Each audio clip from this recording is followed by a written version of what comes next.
Hello friends and followers, here's the Collins 30L1 linear amplifier from the late 50s.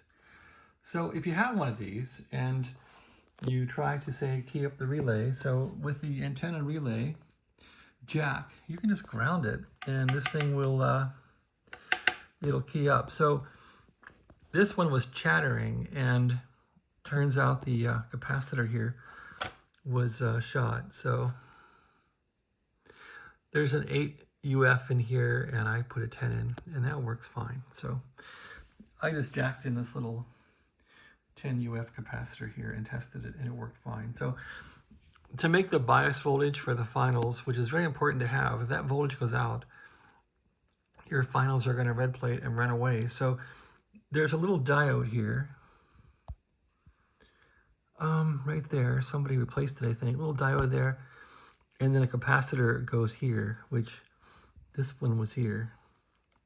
The plus is grounded to the frame and the minus, of course, goes to the bias. So this has to exist and work correctly.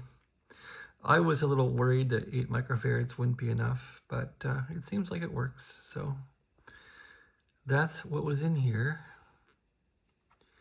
And I did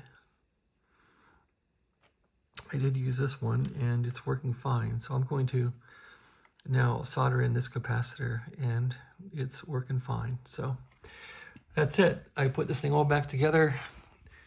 I was going to throw some RF into it and I tried to key it and it wouldn't key. And the relay was chattering with an AC note. So I knew that either the diode was bad or the capacitor was open, which it is. The other bad thing that could happen is the tubes could red plate because there's no bias. Anyway, you can check this stuff with a regular voltometer here. So if you put this one on to, say, the capacitor scale and you then click it into capacitor mode, you'll see it's in nanofarads, it's ready to go. And if I test this capacitor here, I'll just jack it onto the meter right there.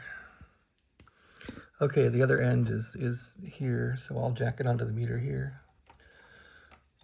And we'll see if this new capacitor works correctly. Which, I have these Chinese clip leads and they're like made for a gorilla. All right, so I'm showing 10 microfarads pretty much on the nose, which is pretty cool with this capacitor. And with this one, I was getting nothing, so that's a good sign that you're in trouble. And yeah, I really can't check this thing one hand, can I? Well, maybe I can. Let's see. I'll turn the phone around. Hold on. There it is. Look at that. I'll put the meter down there. And I'll jack on this old capacitor to the meter and see what happens. I'll show you what the fluke meter thinks of this old capacitor. It doesn't think much of it, that's for sure. Anyway, here's the beaver capacitor that was inside the amplifier. I'm just going to jack onto it now and see what happens. As you can see, I'm touching it now, and it goes to open load or OL. It doesn't really have any nanofarads going on, so here's the new capacitor as I showed. It works like the charm, so just going to put that in. Anyway, that's how to check your capacitors in your amplifier. Bias circuit. Here's the new one. Reading just fine. All right, thanks for watching. Have a great day.